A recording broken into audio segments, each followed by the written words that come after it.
Caesarean section under spinal anaesthesia आपको बैकएक cause नहीं करता और ना ही आप किसी तकलीफ का मुसलसल सामना करेंगे, बल्कि आप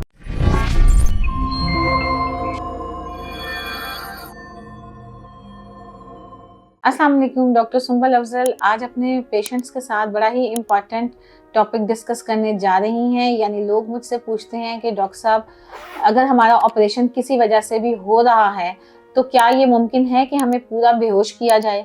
हम कमर में टीका नहीं लगवाना चाहते, क्या कमर में टीका लगवाना बहुत ज़रूरी है? इससे तो हम किसी काबिल नहीं रहेंगे, हमारी बैकएक ख़त्म नहीं होगी, हम यूजुअल एक्टिविटी नहीं कर पाएंगे।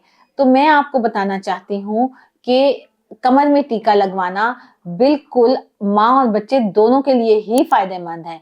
यानी स्पाइनल एनेस्थीसिया, जिसमें हम आपको ये रीएश्योर करवाते हैं कि हम जब आपका ऑपरेट करते हैं तो उस वक्त जब बच्चा है उसका एप्गा स्कोर यानी वो रोते हुए डिलीवर होना चाहिए, यानी उसका गुड क्राई होना चाहिए। अगर हम अपने पेशेंट को पूरा बेहोश करते हैं, बेहोशी वाली दवाइयां लगाते हैं, तो उनका असर बच्चे के ऊपर भी आता है। पहले ज़माने में हम पेशेंट को पूरा बेहोश करते थे, उसकी वजह से हमें बच्चे को रिससिटेट करना पड़ता था, यानी उसको मारना पड़ता था, उसकी सक्शन करनी पड़ती थी, स्टमक वॉश करना पड़ता था, फिर जाके बच्चा क्राई करता था।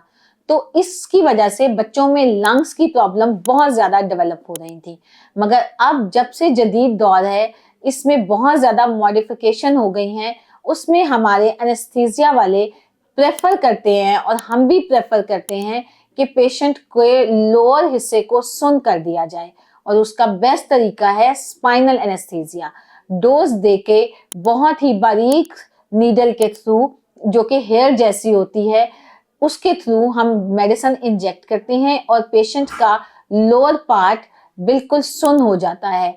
जब हम बेबी डिलीवर करते हैं तो बेबी बहुत अच्छा क्राई करता है, और इसमें एक बहुत ही रीअश्योरिंग साइन मदर के लिए भी है कि वो फर्स्ट वॉइस बेबी की सुन सकती है। उसका सारा फियर, फोबिया, परेशानी दूर हो जाती है बच्चे की रोने की आवाज़ सुन के।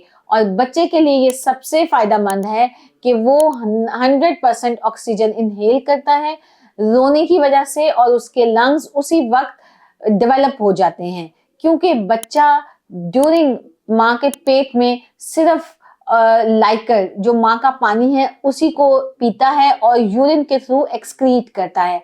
उस वक्त उसकी ब्रीदिंग का प्रोसेस शुरू नहीं होता।